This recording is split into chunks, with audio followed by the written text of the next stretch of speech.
semuanya, selamat pagi, salam sehat, salam SFD, semangat fraternitas Dina.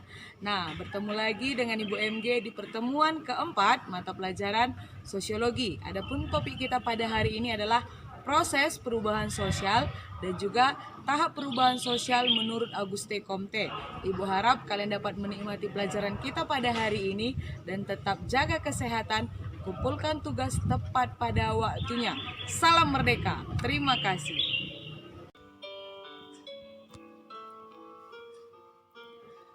Oke, langsung saja kita pada tujuan pembelajaran kita pada saat ini.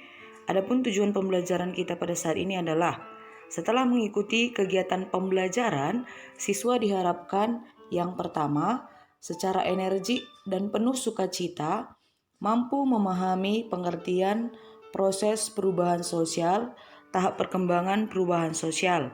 Yang kedua, serta dengan rajin dan giat juga penuh tanggung jawab, mampu menciptakan inovasi yang berguna sebagai generasi penerus bangsa. Nah, langsung saja nakku ke materi yang pertama, yaitu proses perubahan sosial. Adapun proses perubahan sosial yang pertama adalah penemuan baru atau discovery. Nah, jadi penemuan baru ini adalah segala sesuatu yang memang sebelumnya belum pernah ada dan benar-benar ditemukan oleh para ahlinya. Seperti penemu telepon genggam itu adalah Alexander Graham Bell. Ya, dia benar-benar menemukan segala sesuatu yang belum pernah ada sebelumnya. Ya, selain itu juga masih banyak penemu-penemu lainnya yang menemukan hal-hal yang baru. Oke, setelah adanya penemuan baru, dilakukanlah inovasi. Inovasi ini adalah pembaharuan. Ya, jadi setelah ditemukan hal baru tersebut, diperbaharui lagi ke hal yang lebih canggih lagi. Lalu berikutnya itu ada invensi. Nah, invensi ini adalah penemuan baru yang sudah mulai diterima oleh masyarakat, lalu sudah mulai disebarkan tetapi belum disahkan, hanya saja sudah mulai diterima dan diperkenalkan kepada masyarakat luas secara perlahan. Lalu yang terakhir itu adalah difusi. Difusi ini adalah proses perubahan sosial, yaitu penyebaran. Apa yang disebarkan? Sudah pasti yang disebarkan itu adalah temuan baru yang sudah diinovasi, sudah diterima masyarakat dan sudah diakui keberadaannya. Lalu disebarkanlah ke masyarakat. Contohnya seperti handphone yang pada saat ini kalian pakai. Nah, kalau dulu seperti yang kita ketahui masih telepon genggam ya, belum Android. Kalau sekarang sudah semakin canggih. Oke, di sini akan Ibu tampilkan beberapa gambar. Nah, gambar yang pertama ini menunjukkan perubahan ataupun proses perkembangan telepon genggam hingga tablet ataupun Android seperti yang tadi sudah Ibu jelaskan sebelumnya. Nah, lalu yang kedua ini alat-alat pertanian ya, mulai dari membajak sawah, ada cangkul ya. Ini adalah alat-alat yang masih tradisional. Oke, lalu berikutnya lagi nakku ada gambar perubahan dari penggunaan ini tadi ya, membajak sawah secara tradisional hingga beralih kepada traktor. Nah, ini akan lebih mempermudah masyarakat dalam melaksanakan pekerjaannya, itu sudah pasti. Nah, lalu yang berikutnya ini adalah peralihan komputer hingga seperti sekarang ini sudah lebih canggih lagi, ya kan? Nah, jadi di sini jelas tampak adanya proses perubahan sosial mulai dari inovasi, ya kan? Ada invensi dan juga yang terakhir adalah difusi. Nah, jadi memang di sini tidak terlalu banyak dibuat atau disertakan gambar penemuan yang benar-benar baru karena ini sudah bisa kita lihat ini sudah mulai berkembang temuan-temuan ini tadi. Oke. Langsung saja kita masuk ke tahap perkembangan perubahan sosial menurut Auguste Comte. Yang pertama itu ada tahap teologis. Nah, jadi tahap teologis ini dimulai pada tahun 1300 dan menjadi ciri dunia. Tahap ini meyakini bahwa Sesuatu yang terjadi di dunia ini dikendalikan oleh kekuatan supranatural yang dimiliki oleh roh, atau di mata pelajaran sejarah kita mengenalnya dengan tahap animisme ataupun dinamisme, di mana manusia itu lebih percaya pada kekuatan supranatural atau kekuatan-kekuatan gaib, ya. Nah, lalu yang kedua itu tahap metafisik. Tahap metafisik ini sudah mulai terjadi pergeseran cara pemikiran.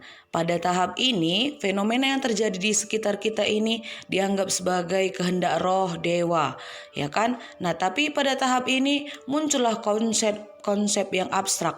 Abstrak dalam artian itu adalah dianggap selain Tuhan ada alam yang mengambil bagian di dalam menciptakan satu kejadian. Contoh misalnya, pada zaman dulu ketika kalian masih kecil ada keyakinan bahwa ketika suara petir bergemuruh, ada anak-anak yang meyakini bahwa oh itu Tuhan sedang marah, atau pada saat terjadi hujan Tuhan sedang menangis. Nah, ternyata itu sebenarnya adalah alam, tetapi itulah tahap perkembangan menurut Auguste Comte itu sendiri. Oke, lalu berikutnya ini tahap positivisme, ya, apalagi Auguste Comte ini memang dikenal sebagai ahli filosofi positif, ya. Jadi pada tahap positivisme ini, gejala alam dan fenomena yang terjadi sudah dapat dijelaskan secara ilmiah, tidak lagi menggunakan pikiran bahwa ternyata yang terjadi ini disebabkan oleh roh, dewa, ataupun menyembah pohon, tidak, tetapi sudah lebih kepada ilmu pengetahuan, di mana kita sudah lebih berpikir rasional, ya. Seperti yang kita ketahui, hujan itu pun terjadi ada penyebabnya, bukan sembarangan terjadi, seperti yang sudah pernah kalian pelajari di geografi. Atau misalnya ketika terjadi bencana alam seperti banjir, gempa, itu bukan lagi alam ataupun roh jahat yang menyebabkannya, tetapi apa yang menyebabkan itu dapat dijelaskan melalui ilmu pengetahuan. Oke, nah yang berikutnya lagi ini nakku ada teori evolusi dari si Surjono Sukanto, ya. Teori evolusi dari Surjono Sukanto ini juga terdiri dari 3 tahap. Nah, di sini dapat kita perhatikan bahwa ternyata evolusi seperti yang pernah Ibu jelaskan, evolusi ini adalah perubahan secara lambat. Jadi ada 3 teori evolusi unlinear, teori evolusi universal, teori evolusi multilinear, di mana teori evolusi unlinear ini adalah perkembangan masyarakat menuju tahap yang lebih kompleks, tetapi dia mengalami perubahan yang lebih lambat. Kalau dia teori evolusi universal ini adalah teori perubahan secara lambat tetapi lebih menuju ke arah hal yang umum. Kalau dia teori universal tadi menuju ke arah yang lebih umum, kalau dia teori evolusi multilinear ini sudah lebih kepada masyarakat yang berkembang dan juga lebih kompleks dan juga lebih mendalami hal-hal yang terjadi di dalam perubahan itu sendiri. Nah, Ibu rasa cukup sampai di sini materi kita untuk saat ini. Ibu harap tetap jaga kesehatan, pancarkan semangat para juang, karena pada saat ini kita memasuki bulan-bulan kemerdekaan. Tetap semangat, terlebih-lebih kalian saat ini adalah siswa-siswi kelas 3. Ingat perjuanganmu untuk masa depan, jaga kesehatan, yang terpenting kerjakan tugasmu tepat pada waktunya. Terima kasih. Salam SFD, salam merdeka.